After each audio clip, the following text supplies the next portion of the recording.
In continuation of coordination compounds, now we will discuss about the bonding in coordination compounds. Okay, so bonding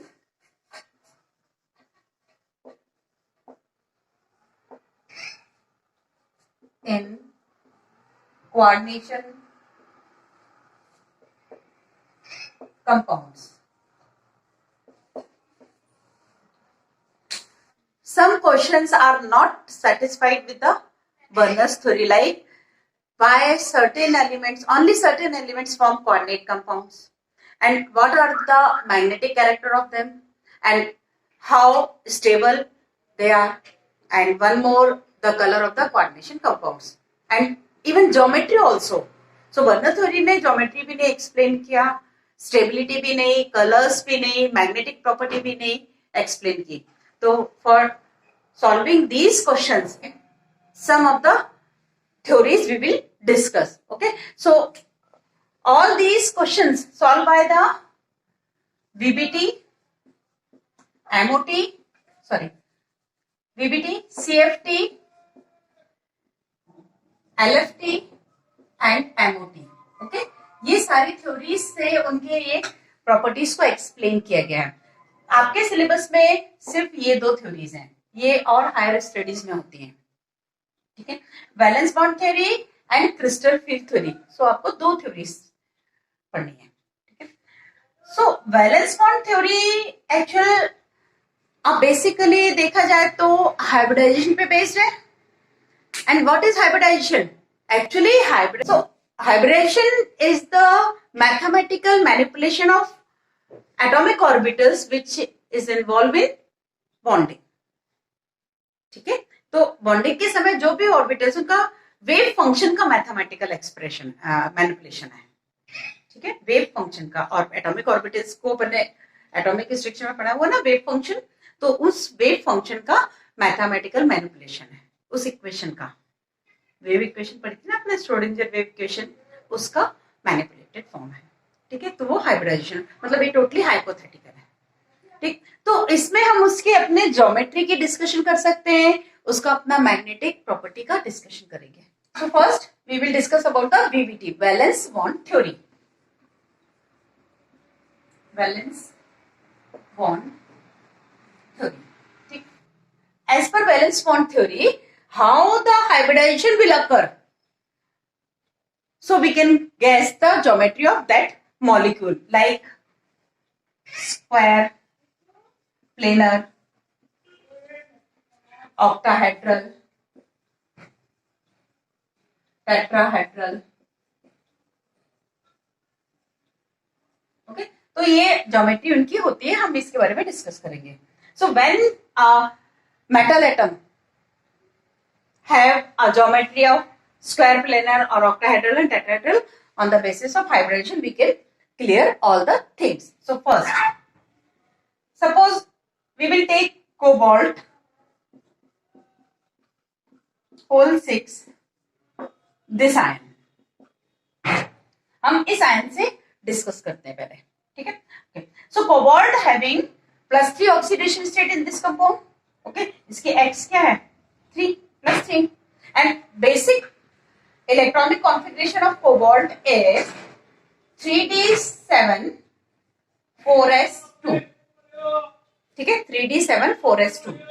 Okay. And cobalt 3 plus, definitely 3 electrons lost by cobalt atom, 2 from s 4s orbital and 1 from 3d orbital. So it becomes 3d6 4s0. इसका ये configuration होगा. सो हम इसे कैसे draw करेंगे? This is 3d orbital. Okay, 1 2 3 4 5 6 electrons situated in, ये किसका है? कोबाल्ट 3 प्लस का, cobalt 3 plus. Okay, and 4s0 and 4p. This is 3d 4s and 4p and 4d is also vacant. Okay, so this is की क्या है? Ionic state. When ammonia ligand approaches to cobalt 3 plus ion, So it will do a change in cobalt electronic configuration. What does it?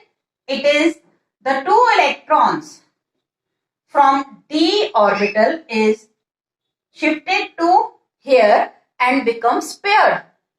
ठीक है, ammonia जैसे ही approach कर रहा है cobalt 3+ को, तो ये इलेक्ट्रॉन्स जो अनपेयर्ड थे वो पेयर अप हो गए. ठीक है, अब इसके बाद 6 कोऑर्डिनेशन नंबर है कोबाल्ट का, तो definitely we require 6 vacant orbitals. So from here 1 2 3 4 5 6. Okay, so they will get hybridized like this, and D2sp3, this hybridization occurs. D2sp3, 3 plus 1 4 plus 2 6 orbitals, and after that, after getting hybridized, so bond will be formed by the ammonia. Which bond? Coordinate bond. So ammonia share their electron pair. 6 ammonia molecules combine with 6 hybrid orbitals of cobalt ion. Okay, so this geometry is octahedral. This is octahedral geometry. Clear हुआ ना? Ammonia ligand जो है वो cobalt के unpaired electron को pair up करा रहा है. ठीक है, और जब प्रैक्टिकली देखा गया एक्सपेरिमेंटली, इसकी ज्योमेट्री कैसी मिली? ऑक्टाहेड्रल शेप की मिली. बट एक बात और ध्यान रखेंगे, this is diamagnetic compound. Why? Because any compound having all the electrons paired, so it is diamagnetic in nature. Okay, and diamagnetic compounds are repel with the external magnetic field. So this is shape is octahedral and these are diamagnetic. ठीक है, इतना आप ध्यान रखेंगे. Now we will compare one more compound of chromium 3 cobalt 3+. Now take another example, cobalt F6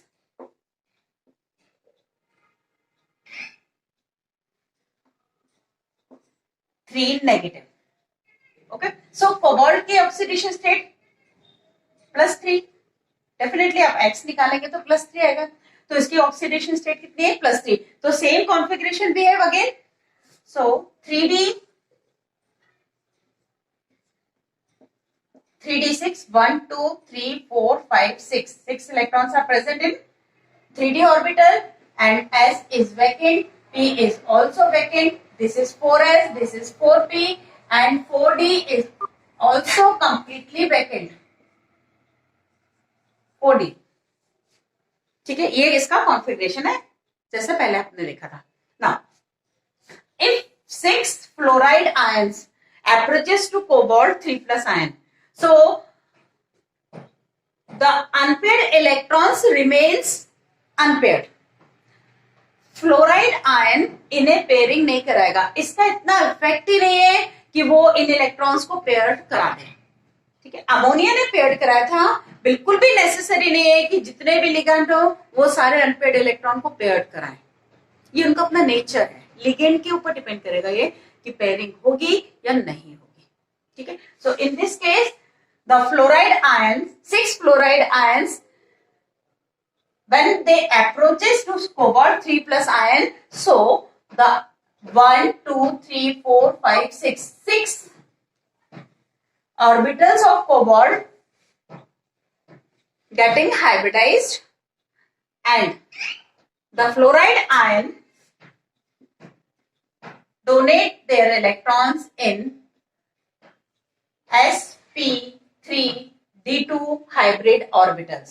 Okay, here D2sp3 and you will get sp3d2 in case of cobalt hexafluoride 5 and 6. Okay, ये भी 6 orbital है, ये भी 6 orbitals हैं, so their geometry is also octahedral. Okay, and but this compound is paramagnetic. This is paramagnetic.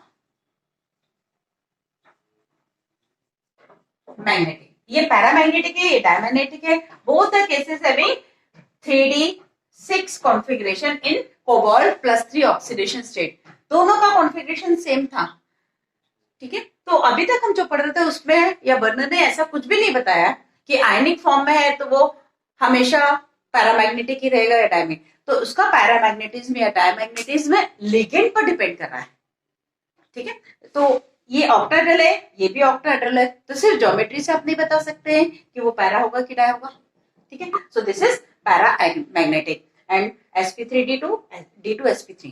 One more term which I will introduce in both the cases. Here d orbitals of the last shell will be involved. इसके last shell का d orbital involve हो रहा है. It means ये जो d orbital है last shell का है, आउटर शेल का है, इसीलिए इसे हम आउटर ऑर्बिटल कॉम्प्लेक्स भी कहेंगे. इसे क्या कहेंगे?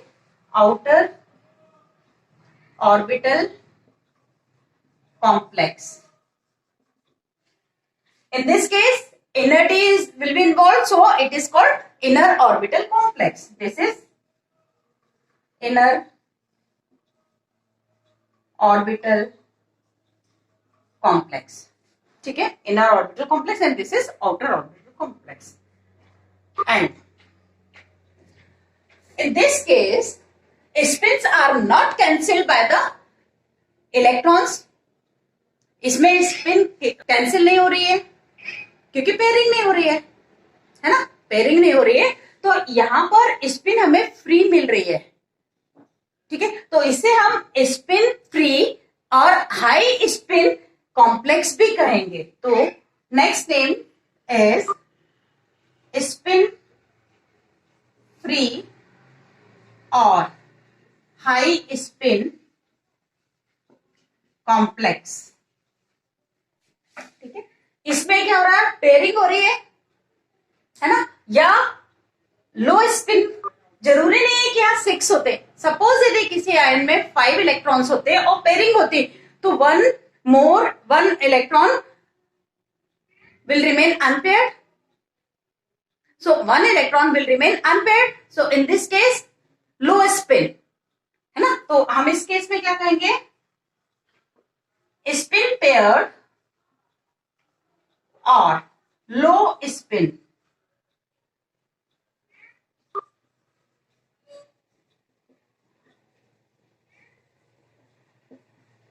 कॉम्प्लेक्स कहेंगे. फिर से दोनों को कंपेयर करें. ये sp3d2, ये d2sp3, ये ऑक्टाहेड्रल, ये भी ऑक्टाहेड्रल, ये outer orbital paramagnetic, this is diamagnetic. Okay, यहाँ पर ये चूंकि आउटर ऑर्बिटल का डी इन्वॉल्व हो रहा है, that's why it is also called outer orbital complex. इसमें इनर n-1 डी इन्वॉल्व हो रहा है, इसे इनर ऑर्बिटल कॉम्प्लेक्स कहेंगे. इसमें स्पिन फ्री है, स्पिन कैंसिल नहीं हो रही है, पेयरिंग नहीं हो रही है और स्पिन ज्यादा बच रहे हैं, तो इसे हाई स्पिन या स्पिन फ्री कहेंगे. इसमें स्पिन पेयरिंग हो रही है, इलेक्ट्रॉन्स की पेयरिंग हो रही है, तो पेयर्ड स्पिन पेयर्ड कॉम्प्लेक्स या लो स्पिन कॉम्प्लेक्स कहेंगे इसे. ठीक है, so this is all about the octahedral complexes. Now come to tetrahedral and square planar.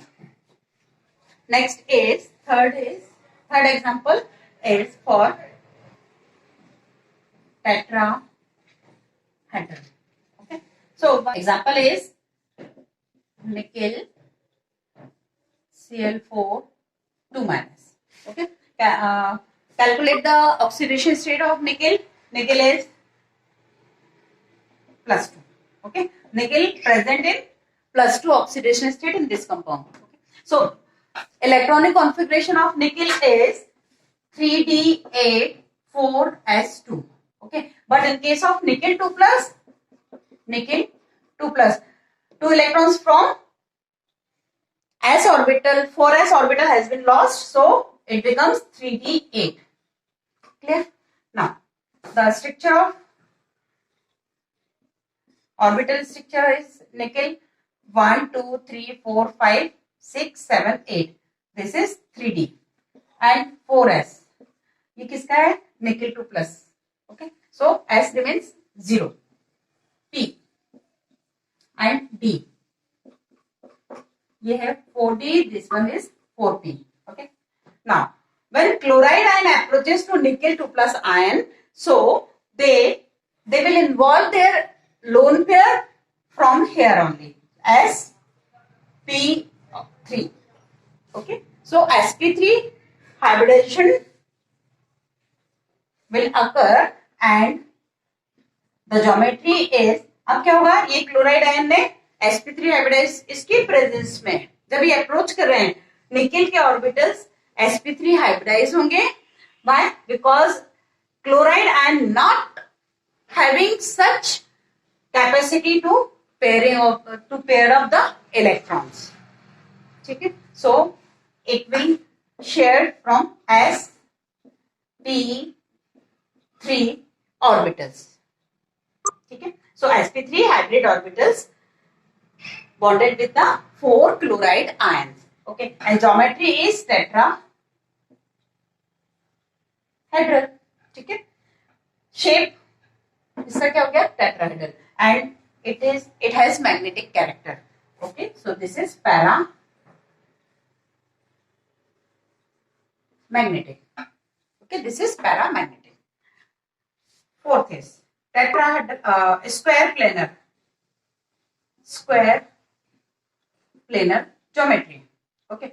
For this we will take nickel cyanide. Okay. NiCN4 2 negative. In this case also nickel exists in Ni2 plus state. Ni2 plus state. 2 plus state में मिलेगा यहाँ पर भी. It will have same configuration of 3D. 1, 2, 3, 4, 5, 6, 7, 8. 8 electrons. Okay. And S0 P is also vacant.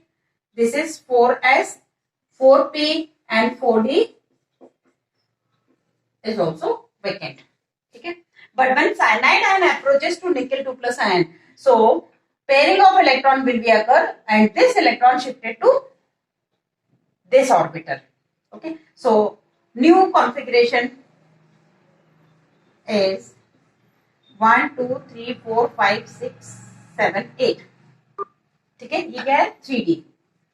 When it happens when cyanide ion approaches to nickel 2 plus 4S, 4S, 4P. Okay. Now we will require only 4 orbitals for the bonding. So from here D, S, 1, 2, 3, 4. It means DsP2. ठीक है. DsP2 hybridization will be occur. Okay. DsP2.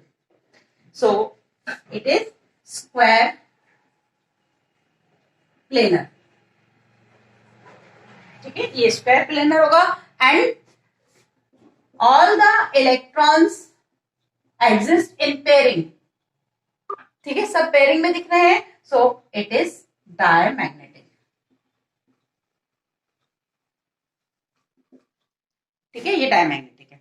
इसका मतलब ये हुआ कि कुछ हद तक तो हम ये माने वीबीटी ने बहुत कुछ इंफॉर्मेशन दी बर्नर थ्योरी जो नहीं दे पाए थे.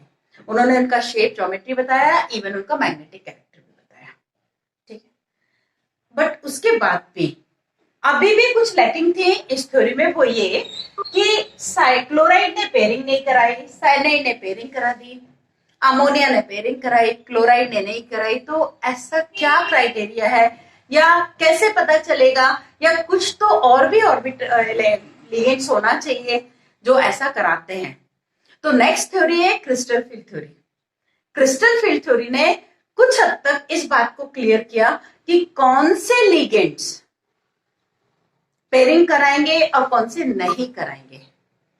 और जब पेयरिंग करा रहे हैं तो उनकी भी अपनी एक स्ट्रेंथ होती है, उनका भी अपना एक फील्ड होता है. ये सीएफटी या क्रिस्टल फील्ड थ्योरी में बताया है. फिर एक और थ्योरी है लिगेंड फील्ड थ्योरी. तो उसमें ये एक्सप्लेनेशन है कि लिगेंड्स क्यों ऐसा करा रहे हैं. ठीक है. कौन से करा रहे हैं ये तो क्रिस्टल फील्ड बता रहा है. ऐसा क्यों करा रहे हैं या उनका इफेक्ट इतना ज्यादा या इतना कम क्यों है, ये लिगेंड फील्ड थ्योरी में होता है, जो कि आपके सिलेबस में नहीं है। ठीक है, तो अब हम पढ़ेंगे crystal field theory. Now the next theory is crystal field theory, CFT। Okay, second है क्रिस्टल फील्ड थ्योरी, CFT। इसे क्रिस्टल फील्ड स्प्लिटिंग थ्योरी भी कहते हैं। ठीक है, so as per crystal field theory, they consider complex compound as ionic compound, as an ionic compound, and it is formed by totally electrostatic interaction between the metal ion and ligands, and they consider the metal ion as positive point charge। वो क्या मान के चलते हैं कि metal ion जो है वो पॉजिटिव पॉइंट चार्ज है, and ligands are negative anion, और इन केस ऑफ न्यूट्रल, देखो एनायन तो है लिगेंड, लिगेंड जो है वो ये क्या है, मेटल आयन। जो लिगेंड है वो नेगेटिव है मैक्सिमम, बट जो न्यूट्रल है, सो उनको जो न्यूट्रल है उनको सपोज अमोनिया की बात कर रहे हैं या वाटर की बात कर रहे हैं। ओके, सो जो न्यूट्रल है उस केस में डायपोल, उनको डायपोल मॉलिक्यूल कंसीडर करके उनका जो नेगेटिव पोल है वो अप्रोच कर रहा है मेटल आयन को। डेफिनेटली यदि वो पॉजिटिव कंसीडर कर रहे हैं तो एनायन होगा, यहां पर क्या होगा, लिगेंड या तो एनायन होगा या न्यूट्रल होगा। तो न्यूट्रल में इसके डायपोल, तो उसका नेगेटिव पोल जो होता है, सपोज ऑक्सीजन, अमोनिया के केस में नाइट्रोजन, तो वो अप्रोच कर रहा है मेटल को। ठीक है, उसको सराउंड करके रखा हुआ है। तो CFT ये कह रही है कि जब भी कभी मेटल आयन की यदि बात कर रहे हैं तो उसके चारों तरफ उस आयन का अपना एक फील्ड जो है, उस क्रिस्टल में उस आयन का जो फील्ड है, उसके जो ऑर्बिटल्स हैं वो सेम एनर्जी के हैं। ठीक है, तो before bonding the orbitals of metal ion are degenerate. कैसे वो डिजनरेट ऑर्बिटल्स हैं,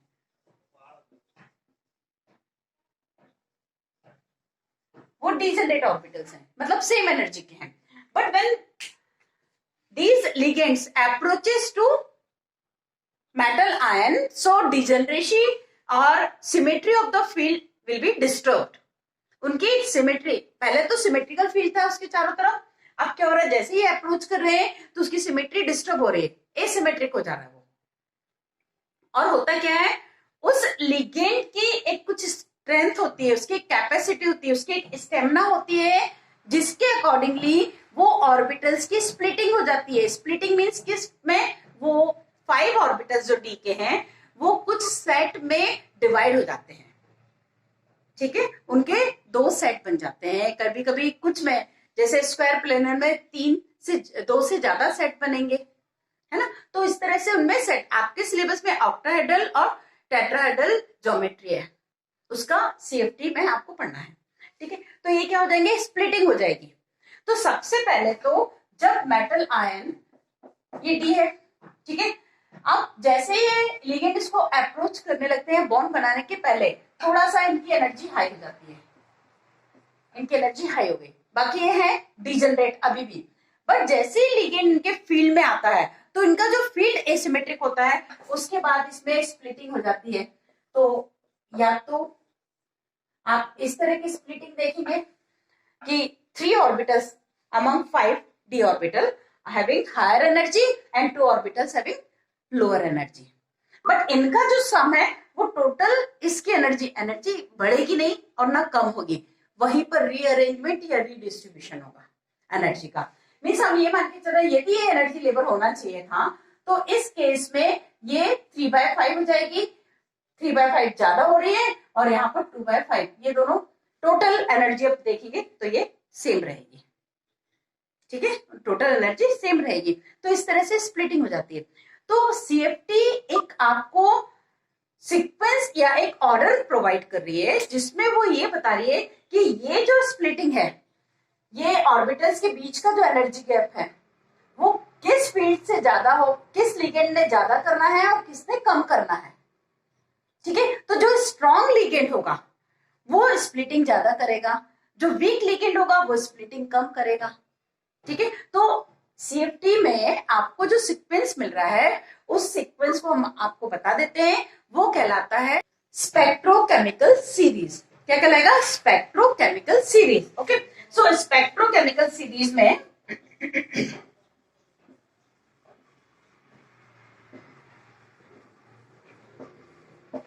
spectrochemical series. Okay, so as per this series, this is the spectrochemical series. Okay, in this series, weakest ligand or which has weakest field, so this is iodide. Okay, and when we move from left to right, so we will get the strongest ligand. Carbon monoxide or carbonyl ligand is the strongest ligand, and cyanide weaker than carbon monoxide. Ethylene diamine is much more weaker than cyanide, like that.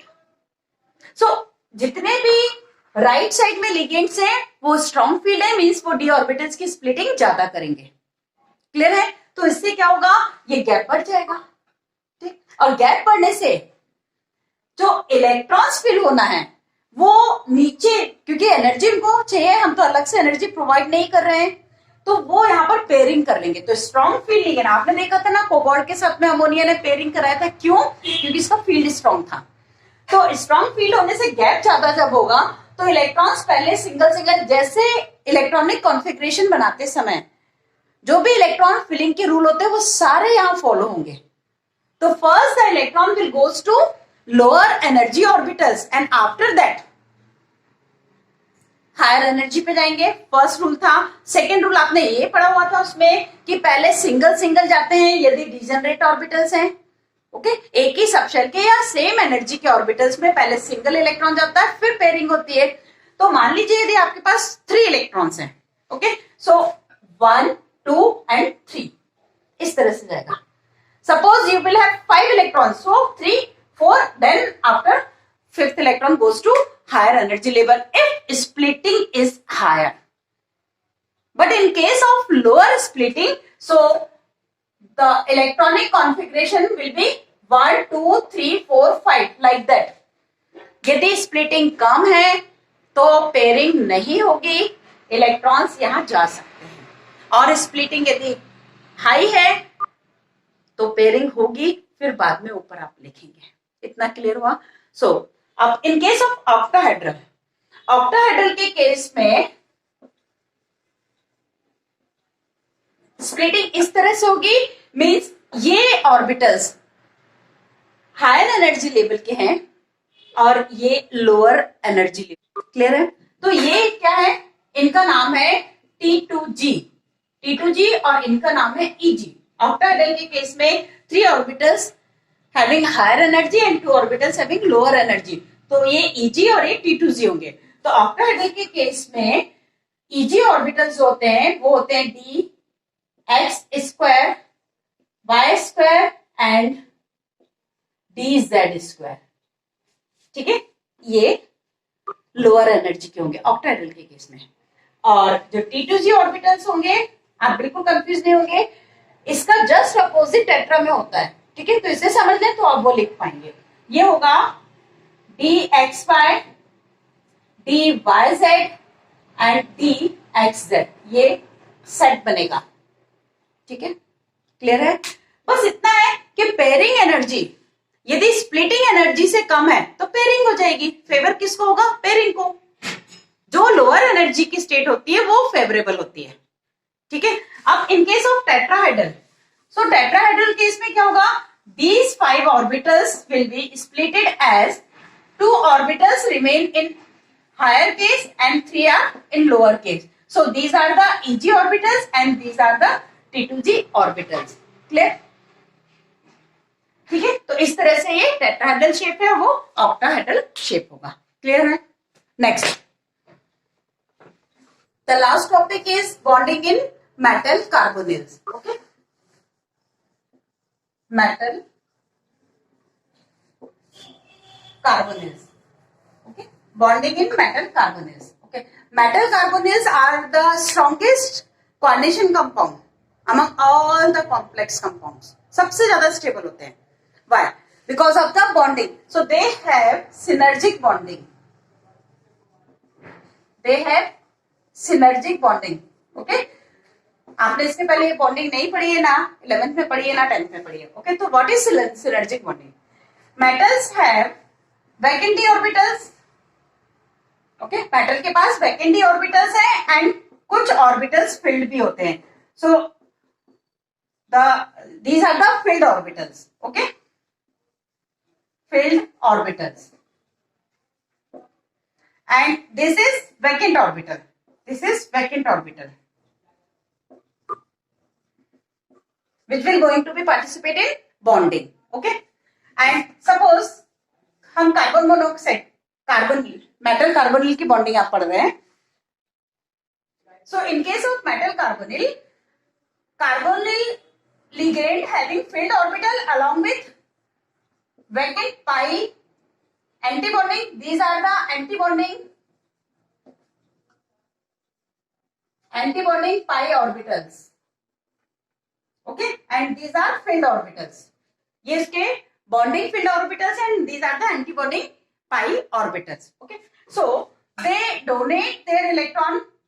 They share their filled orbital with the vacant orbital of metal ion or atom. Okay, so this is coordinate bond. But after that, this is sigma bond. After that, their filled orbital, metals filled orbitals bonded with the vacant orbital of or pi orbital of ligand carbonyl.